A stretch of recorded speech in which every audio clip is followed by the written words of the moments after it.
महत्वपूर्ण है, चाहे वो यूपी पुलिस हो, चाहे यूपीएसआई हो, चाहे एसएससी-जीडी हो, चाहे एमटीएस हो, चाहे सीजीएल हो, चाहे सीएचएल हो, सभी के लिए है। तो आज हम शुरू करेंगे ऐतिहासिक पृष्ठभूमि, कंपनी का शासन, यानी ऐतिहासिक पृष्ठभूमि से कहाँ से ये संविधान की शुरुआत हुई, कैसे कैसे बना हमारा संविधान, उसके बारे में हम बात करेंगे। तो सबसे पहला हमारा है कंपनी का शासन 1773 ईस्वी से लेकर 1858 ईस्वी तक। कहाँ तक है? 1757 ईस्वी से लेकर 1773 ईस्वी से लेकर 1758 ईस्वी तक है। अब हम बात करेंगे रेगुलेटिंग एक्ट के बारे में, जो कि है हमारा 1773 ईस्वी से लेके है।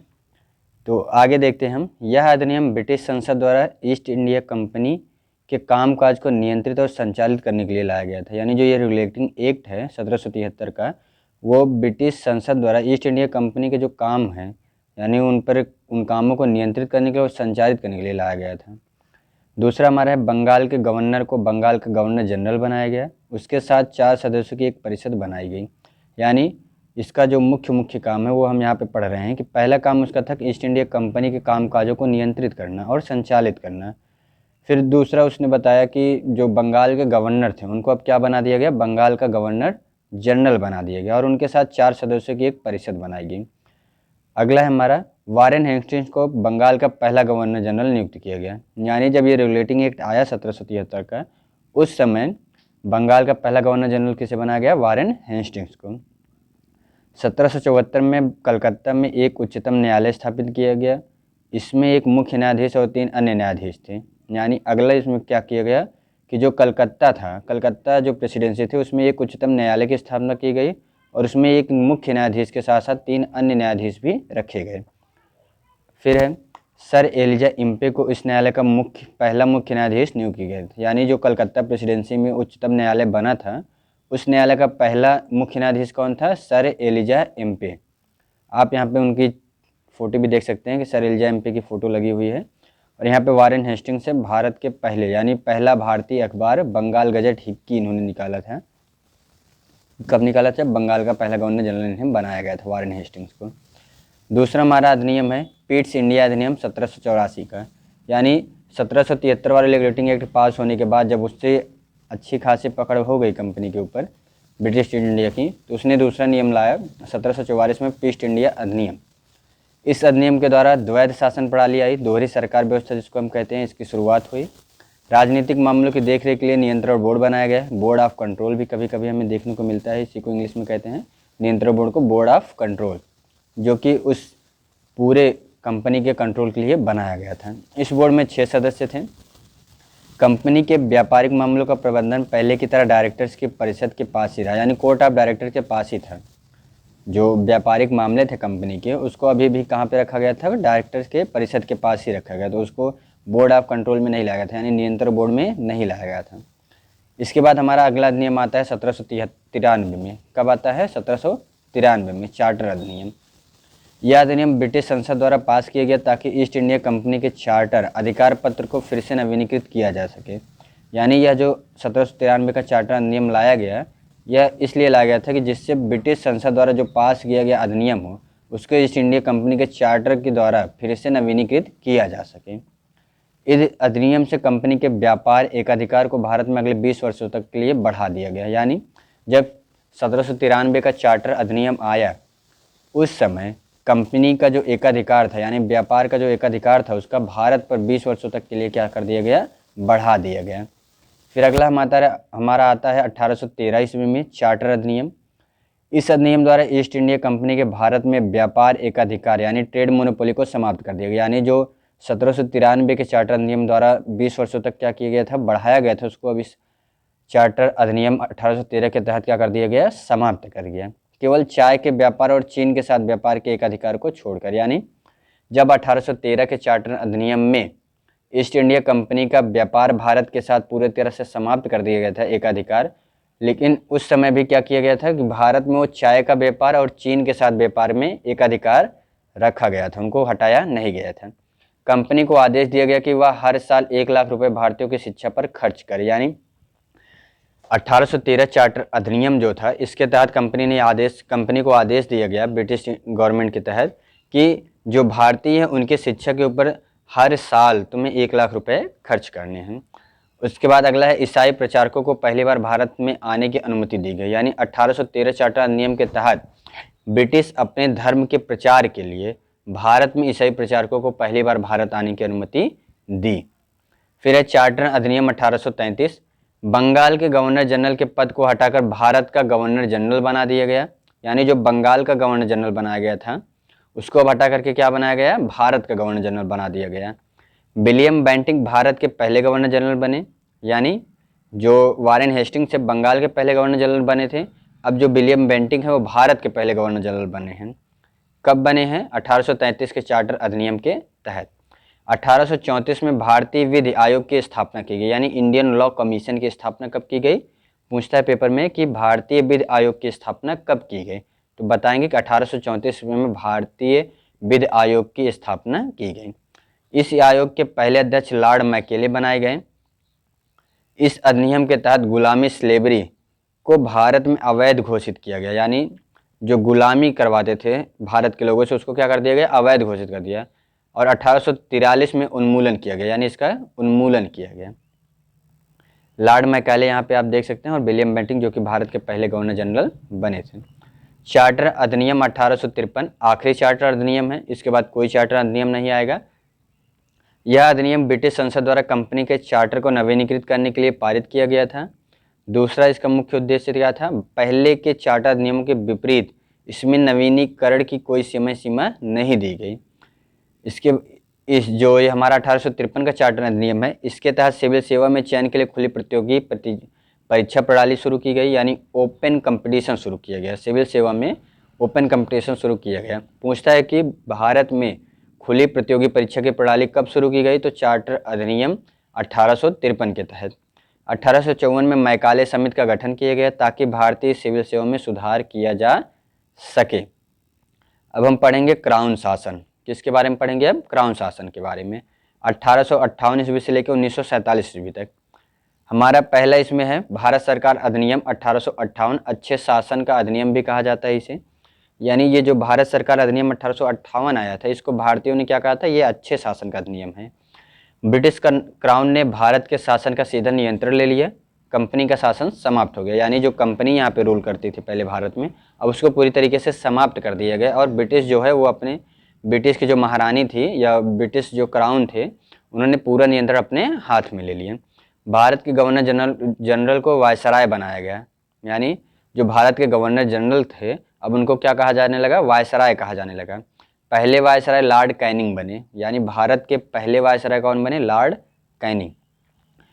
नियंत्रण बोर्ड और निदेशक मंडल समाप्त कर दिए गए, यानी जो board of control and code of directors थे उनको समाप्त कर दिया गया।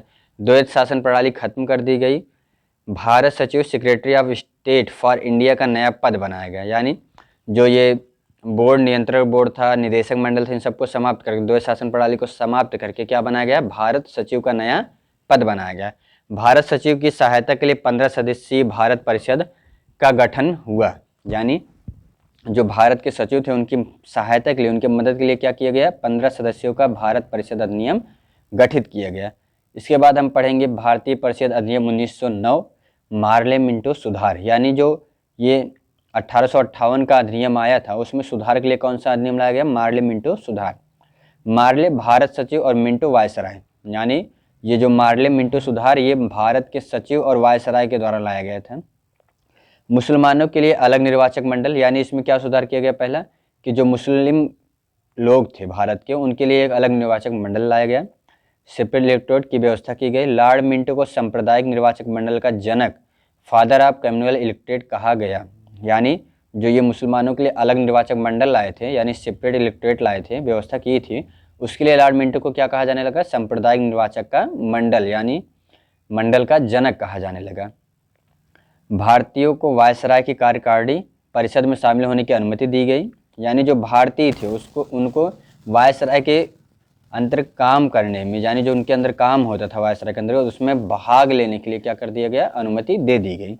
सत्येंद्र प्रसाद सिन्हा पहले भारतीय बने जिन्हें विधि सदस्य के रूप में परिषद में शामिल किया गया, यानी भारत के पहले विधि सदस्य के रूप में किन्हें शामिल किया गया था, सत्येंद्र प्रसाद सिन्हा को। और किस में शामिल किया गया था? वायसराय की कार्यकारिणी परिषद में। अगला हम पढ़ेंगे 1919 का मॉन्टेगू चेम्सफोर्ड सुधार। इसको थोड़ा जूम कर लेते हैं, हम देखते हैं इसके बारे में। दिया है कि मॉन्टेगू भारत सचिव और चेम्सफोर्ड वायसराय, यानी जो मॉन्टेगू हैं वो भारत के सचिव बने हैं अब, और जो चेम्सफोर्ड हैं वो क्या बने हैं? वायसराय बने हैं। प्रांतों में द्वैत शासन डायरेक्ची की शुरुआत हुई। शक्ति का बंटवारा भारतीयों और अंग्रेजों में किया गया, यानी जो प्रांत थे छोटे छोटे उनको अब दो शक्तियों में बांटा गया, एक भारतीय और एक अंग्रेजों के में।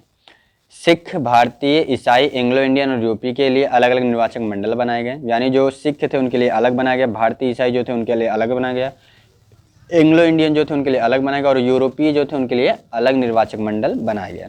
लोक सेवा आयोग पब्लिक सर्विस कमीशन की स्थापना 1926 में की गई। अब इसे यूपीएससी कहा जाता है। जो इस समय वर्तमान में यूनियन पब्लिक सर्विस कमीशन है, वो पहले क्या थी? लोक सेवा आयोग, यानी पब्लिक सर्विस कमीशन के नाम से जानी जाती थी। और इसकी स्थापना कब हुई थी? 1926 ईस्वी में की गई थी। पहली बार भारतीय महिलाओं को मतदान का अधिकार दिया गया, यानी पहली बार भारतीय महिलाओं को मतदान का अधिकार कब दिया गया? मॉन्टेगू चेम्सफोर्ड सुधार में।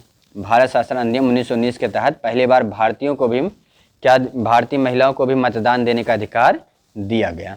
अगला हमारा है भारत सरकार अधिनियम 1935। क्या है हमारा? भारत सरकार अधिनियम 1935।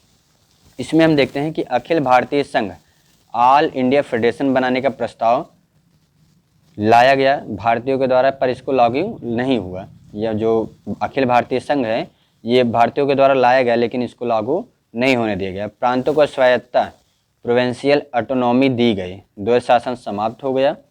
केंद्र में द्वैत शासन और प्रांतों में द्विसदनी व्यवस्था लागू हो गई। पिछड़े वर्गों, डिप्रेस्ड क्लासेज, महिला और श्रमिकों के लिए विशेष आरक्षण दिए गए।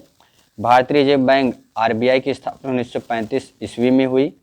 हिल्टन यंग आयोग की सिफारिश पर, यानी पूछता है कि भारतीय रिजर्व बैंक आरबीआई की स्थापना कब और किसकी सिफारिश पर हुई, तो होगा कि भारतीय रिजर्व बैंक आरबीआई की स्थापना 1935 ईस्वी में हुई और हिल्टन यंग आयोग की सिफारिश पर की गई।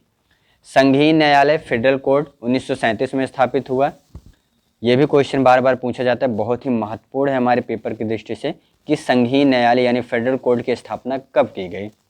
तो कब की गई थी? ये 1937 में की गई थी। बर्मा अब म्यांमार को भारत से अलग किया गया, यानी जो ये शासन आया था अधिनियम हमारा 1935 का, इसके तहत क्या किया गया? जो बर्मा था उसको भारत से अब अलग कर दिया गया था। वर्तमान में उसको म्यांमार कहा जाता है, पहले उसका नाम बर्मा था, उसको अब भारत से अलग कर दिया गया। उसके बाद आता है हमारा भारत सरकार अधिनियम 1947। 3 जून 1947 को लॉर्ड माउंटबेटन ने विभाजन योजना पार्टीशन प्लान प्रस्तुत की, जिसे कांग्रेस और मुस्लिम लीग ने स्वीकार किया। यानी 3 जून 1947 को लॉर्ड माउंटबेटन जो भारत के वायसराय थे उन्होंने क्या किया? भारत को विभाजित करने का प्लान प्रस्तुत किया, जिसे कांग्रेस और मुस्लिम लीग, यानी जो उस समय भारत के दो महान राजनीतिक सत्ता थी, कांग्रेस के और मुस्लिम के, दोनों ने क्या किया? उसे स्वीकार कर लिया।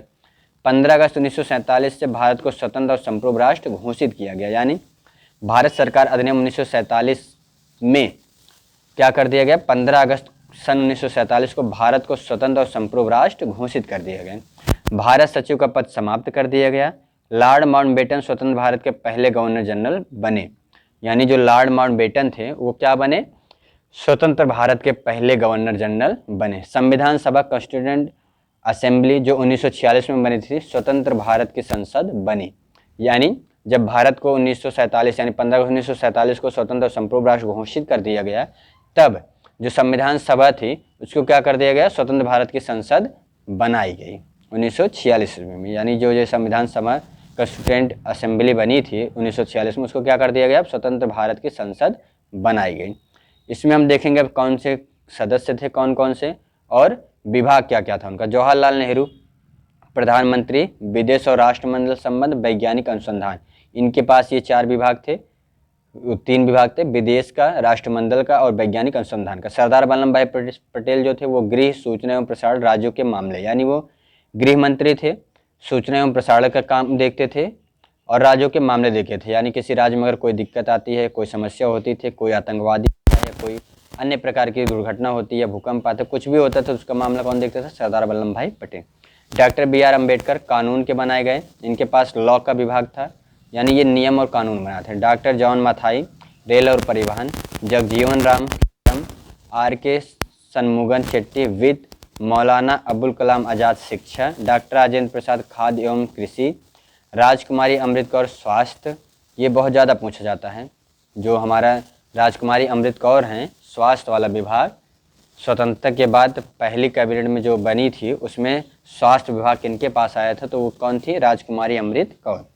सरदार बलदेव सिंह रक्षा, CH भाभा वाणिज्य, VN गडगिल लोक निर्माण खनन और ऊर्जा, श्यामा प्रसाद मुखर्जी उद्योग और आपूर्ति, रफ़ी अहमद किदवई संचार। भारतीय संविधान का निर्माण, अब हम पढ़ेंगे क्या पढ़ेंगे, भारतीय संविधान निर्माण की प्रक्रिया कि कैसे कैसे हमारे संविधान का निर्माण हुआ। सबसे पहले 1934 ईस्वी में MN रॉय ने भारत में संविधान सभा की मांग की। यानी सबसे पहले भारतीय संविधान के निर्माण की प्रक्रिया कहाँ से चालू होती है, MN रॉय के द्वारा जब संविधान सभा की मांग की जाती है, वहीं से ही हमारे संविधान के निर्माण की प्रक्रिया शुरू हो जाती है। फिर 1935 में राष्ट्रीय कांग्रेस INC ने आधिकारिक रूप से संविधान सभा की मांग की। उसके बाद 1938 में जवाहरलाल नेहरू ने कांग्रेस की ओर से संविधान सभा की मांग दोहराई और उसके बाद 1940 में अगस्त प्रस्ताव में संविधान सभा की मांग स्वीकार की गई, परंतु कांग्रेस और मुस्लिम लीग ने बाद में इसे अस्वीकार कर दिया गया। यानी जब 1940 के अगस्त प्रस्ताव में संविधान सभा की मांग को स्वीकार कर लिया गया, तब कांग्रेस और मुस्लिम लीग ने इसको क्या कर दिया, अस्वीकार कर दिया गया। उपराज्यपाल लीन लिथको द्वारा प्रस्ताव दिया गया। किसके द्वारा दिया गया था, उपराज्यपाल लीन लिथको द्वारा प्रस्ताव दिया गया था। 1942 में क्रिप्स प्रस्ताव आया। स्टैफर्ड क्रिप्स द्वारा स्वतंत्र संविधान का प्रारूप प्रस्तावित किया गया, जिसे कांग्रेस ने अस्वीकार कर दिया। परिणाम भारत छोड़ो आंदोलन। यानी जो क्रिप्स प्रस्ताव के तहत स्टैफर्ड क्रिप्स द्वारा स्वतंत्र संविधान का प्रारूप प्रस्तुत किया गया था, उसे कांग्रेस के द्वारा मना कर दिया, क्योंकि उस समय क्या चल रहा था, भारत छोड़ो आंदोलन चल रहा था। 1946 कैबिनेट मिशन योजना, संविधान सभा के गठन की आधारशिला रखी गई। मुख्य सदस्य पैट्रिक लॉरेंस, अध्यक्ष स्टैफर्ड क्रिप्स और AV अलेक्जेंडर, ये क्या थे, उसके मुख्य सदस्य थे। संविधान सभा की महत्वपूर्ण तिथियाँ, पहला 9 दिसंबर 1946 संविधान सभा की पहली बैठक हुई। मुस्लिम लीग ने बहिष्कार किया। डॉक्टर सच्चिदानंद सिन्हा सबसे वरिष्ठ सदस्य को अस्थायी अध्यक्ष नियुक्त किया। यानी जब 9 दिसंबर 1946 को संविधान सभा की पहली बैठक हुई तो मुस्लिम लीग ने इसका क्या किया, विरोध किया, बहिष्कार किया। और डॉक्टर सच्चिदानंद सिन्हा सबसे वरिष्ठ व्यक्ति थे, यानी उस समय सबसे ज़्यादा उम्र दराज व्यक्ति कौन थे, डॉक्टर सच्चिदानंद सिन्हा, इसलिए उनको क्या किया गया, अस्थायी अध्यक्ष नियुक्त किया गया। उसके बाद 11 दिसंबर 1946 में डॉक्टर राजेंद्र प्रसाद संविधान सभा के अध्यक्ष चुने गए। उपाध्यक्ष HC मुखर्जी और VT कृष्णाचारी बने। फिर हमारी अगली बैठक होती है 13 दिसंबर 1946 को। जवाहरलाल नेहरू ने उद्देश्य प्रस्ताव ऑब्जेक्टिव रेजुलेशन प्रस्तुत किया। यह प्रस्ताव संविधान का आधार बना। यानी जब 13 दिसंबर 1946 को तीसरी बैठक संविधान की हुई, तब जवाहरलाल नेहरू जो कि हमारे प्रधानमंत्री थे, उन्होंने क्या किया, उद्देश्य प्रस्ताव प्रस्तुत किया, जो कि क्या था, संविधान का आधार बना था। अगली बैठक होती है 2 सितंबर 1946, भारत में अंतरिम सरकार का गठन। यानी पहली बैठक हमारी 9 दिसंबर 1946 को होती है, तो उसमें क्या होती है, मुस्लिम लीग उसका बहिष्कार करते हैं और डॉक्टर सच्चिदानंद सिन्हा उसके अस्थायी अध्यक्ष चुने जाते हैं। फिर दूसरी बैठक 11 दिसंबर 1946 में होती है, जिसमें डॉक्टर राजेंद्र प्रसाद को संविधान सभा का अध्यक्ष चुनते हैं और उपाध्यक्ष HC मुखर्जी और VT कृष्णाचारी को चुनते हैं। फिर 13 दिसंबर 1946 में हमारी तीसरी बैठक होती है और इस बैठक में जवाहरलाल नेहरू ने अपना उद्देश्य प्रस्ताव प्रस्तुत किया था। यह प्रस्ताव ही संविधान का आधार बना। फिर चौथी बैठक होती है 2 सितंबर 1946, भारत में अंतरिम सरकार का गठन होता है। यानी इस बैठक के तहत भारत में अंतरिम सरकार बनाई जाती है। फिर 26 नवंबर 1949 में 49 संविधान सभा को संविधान सभा ने स्वीकृत किया। यानी भारतीय संविधान को जो संविधान सभा बनाई गई थी उसमें क्या कर दिया गया, स्वीकार कर लिया गया। फिर 15 अगस्त 1947 सत्ता हस्तांतरण, ट्रांसफर ऑफ पावर हुआ। भारत और पाकिस्तान स्वतंत्र राष्ट्र बने। 22 जुलाई 1947 राष्ट्रीय ध्वज नेशनल फ्लैग को स्वीकार किया गया। 24 जनवरी 1950 राष्ट्रीय गान जन गण मन और राष्ट्रीय गीत वंदे मातरम को स्वीकृत किया गया। 26 जनवरी 1950 भारतीय संविधान लागू हुआ। इस दिन को गणतंत्र दिवस के रूप में मनाया जाता है। 28 जनवरी 1950 भारत के उच्चतम न्यायालय सुप्रीम कोर्ट की पहली बैठक हुई। 25 अक्टूबर 1951 से 21 फरवरी 1952 पहले आम चुनाव यानी फर्स्ट जनरल इलेक्शन कराए गए। Cabinet mission Stafford Cripps Pethick Lawrence Alexander. नवंबर 1946 में कैबिनेट मिशन योजना के तहत गठित किया गया। ब्रिटिश भारतीय प्रांतों से 296 सदस्य। सीटों का आवंटन जनसंख्या के आकार के आधार पर किया गया, यानी किस राज्य में या किस प्रांत में कितनी जनसंख्या उसके आधार पर क्या किया गया, सीटों का आवंटन किया गया। महात्मा गांधी संविधान सभा के सदस्य नहीं थे। क्वेश्चन बहुत ज़्यादा पूछा जाता है कि संविधान सभा के निम्नलिखित में से संविधान सभा के सदस्य नहीं थे, तो कौन नहीं थे? महात्मा गांधी। आगे देखते हैं हम स्वतंत्रता से पहले, यानी स्वतंत्रता से पहले जब तक हम स्वतंत्र नहीं हुए थे तब सदस्य थे। गवर्नर प्रांत 292, चीफ कमिश्नर के प्रांत 4, यानी मतलब ब्रिटिश जो भारत है उसके कितने थे? गवर्नर के प्रांत 292 थे और चीफ कमिश्नर के प्रांत 4 थे। कुल सदस्य संख्या कितनी थी? 389, जिसमें से 93 क्या थी? हमारे देशी रियासतें थी, यानी राज्य रियासतें जिसको हम कहते हैं। वो भारत की अपनी अभी भी रियासतें जो उस समय वर्तमान में विराजमान थी उनको हम क्या कहते हैं? राज्य रियासतें या देशी रियासतें। और वो जो 296 वे राज्य वो मतलब स्थान है, वो प्रांत हैं जहाँ पर ब्रिटिश का अधिकार हो गया था। उसमें से 292 पे गवर्नर के शासन थे और 4 पर चीफ कमिश्नर के थे। आगे देखते हैं उद्देश्य प्रस्ताव के बारे में हम। 13 दिसंबर 1946 को जवाहरलाल नेहरू द्वारा प्रस्तुत किया गया संविधान सभा द्वारा 22 जनवरी 1947 को स्वीकार किया गया। यह प्रस्ताव संविधान के उद्देशिका का आधार बना, यानी जो उद्देश्य प्रस्ताव था वही हमारे प्रियम्बल का क्या बना? आधार बना। और ये कब लाया गया था? 13 दिसंबर 1946 को जवाहरलाल नेहरू द्वारा इसको प्रस्तुत किया गया था। और इसको संविधान सभा द्वारा स्वीकार कब किया गया? 22 जनवरी 1947 को। अगला हमारा माउंटबेटन योजना 3 जून 1947। लॉर्ड माउंटबेटन ब्रिटिश भारत के अंतिम वायसराय। योजना के अंतर्गत भारत और पाकिस्तान का विभाजन हुआ। स्वतंत्रता के बाद पहले भारतीय गवर्नर जनरल बने सिराजगोपालाचारी। यानी जब हमारा देश आज़ाद हो गया, हमारा भारत आज़ाद हो गया, तो उसके बाद भारत के गवर्नर जनरल कौन बने? यानी भारतीय गवर्नर जनरल कौन बने? सिराजगोपालाचारी। और अंतिम वायसराय कौन थे? Lord Mountbatten. ठीक। अगला हम देखते हैं भारतीय स्वतंत्रता अधिनियम 1947। ब्रिटिश प्रधानमंत्री क्लीमेंट एटली के तहत पारित। इस अधिनियम में 2 स्वतंत्र देश भारत और पाकिस्तान के निर्माण का प्रावधान है। संविधान सभा के 2 कार्य तय किए गए। विधानमंडल का कार्य अध्यक्ष JB मावलंकर, संविधान सभा का कार्य अध्यक्ष डॉक्टर राजेंद्र प्रसाद आजाद शत्रु। संविधान सभा द्वारा किया गया कार्य। मई 1949 में भारत के कॉमनवेल्थ सदस्यता को स्वीकृति दी। 22 जुलाई 1947 राष्ट्रीय ध्वज अपनाया गया। 24 जनवरी 1950 राष्ट्रीय गीत वंदे मातरम और राष्ट्रीय गान जन गण मन को अपनाया गया। 24 जनवरी 1950 डॉक्टर राजेंद्र प्रसाद भारत के पहले राष्ट्रपति चुने गए। 24 जनवरी 1950 संविधान सभा का अंतिम सत्र आयोजित हुआ। कुल सत्र 11 हुए। कुल अवधि 2 वर्ष 11 माह 18 दिन लगा। कुल खर्च 64 लाख रुपए आए। यानी संविधान तैयार होने में कुल खर्च कितना आया? 64 लाख रुपए। बनने में कितना समय लगा? 2 वर्ष 11 माह 18 दिन। कुल कितने सत्र लगे? यानी कितनी बैठकें हुई? 11 बैठक हुई। संविधान सभा का अंतिम सत्र यानी अंतिम बैठक कब हुई? 24 जनवरी 1950। इसके बाद हम अपने नेक्स्ट वीडियो में देखेंगे प्रमुख समितियों के बारे में। किसके बारे में देखेंगे? प्रमुख समितियों के बारे में देखेंगे। धन्यवाद। अगर आपको पसंद आए तो हमारे चैनल को लाइक करिए, शेयर करिए और सब्सक्राइब करिए। धन्यवाद।